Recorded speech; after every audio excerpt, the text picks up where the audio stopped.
Jonathan Stamler. I'm the director of the Harrington Discovery Institute. The Harrington project provides a new model and mechanism for drug development by academic institutions and non-profits. We are really an alternative to the traditional venture model for drug development. We provide non-dilutional sources of money to support innovation at any academic institution in this country. And we source that innovation using an open RFP process, and we fund that innovation philanthropically without taking rights and without strings attached. We then provide very high quality management through a non-profit pharmaceutical company. So I run a non-profit pharma and a non-profit venture fund, if you will, that are charged with advancing the nation's innovation to a stage of development where it might be commercialized. And then we provide you with a commercial vehicle. We provide you with a mission-aligned, for-profit development company that will continue to develop your technology and transition it into the pharma pipeline. We can afford to be altruistic because that is the mission of the Harrington family. We were charged to impact the future of medicine.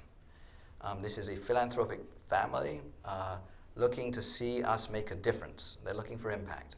And they've bought into this model as a mechanism to do so.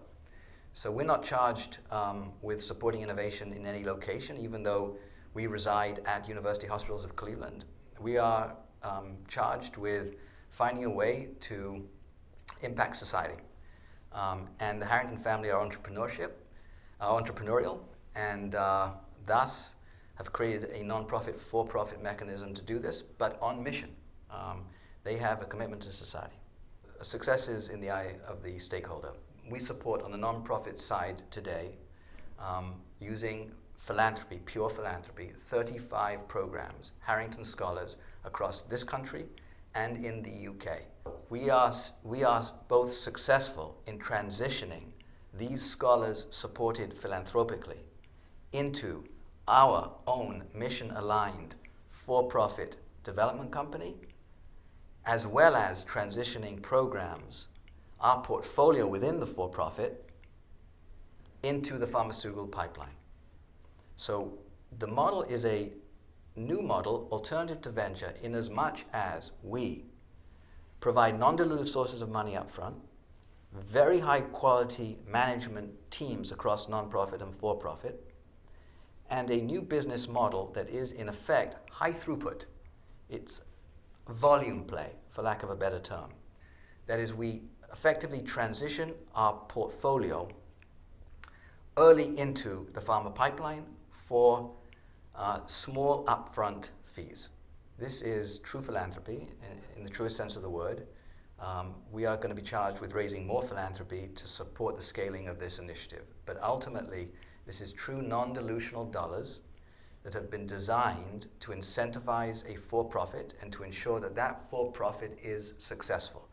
Because without an effective business model, we can't be successful. So the entire project, the project is mission-driven across non-profit and for-profit, and these are dollars given away to meet societal obligations. We are very well aligned across non-profit and for-profit. So we do work within a business model.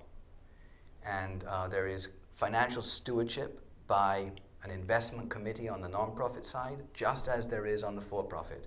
And every time we take on a new commitment, we understand the consequences across both sides. So we scale accordingly. To date, we actually have more than 250 million now in the project. And as we scale for greater impact, it will require resourcing, that is additional capital, non-dilutive philanthropy on the non-profit side, and for-profit investment within our for-profit development company. You know, this is a great audience, just generally speaking, knowledgeable, centered and focused on innovation. Our model, I hope, the audience will find is an important, innovative alternative to a model that has not serviced the academic community well. So traditional venture, I believe, is important, but as we become more comfortable with non-profit, for-profit alliances in medicine, you should expect to see new business models, and hopefully this is the first of a class of successful initiatives.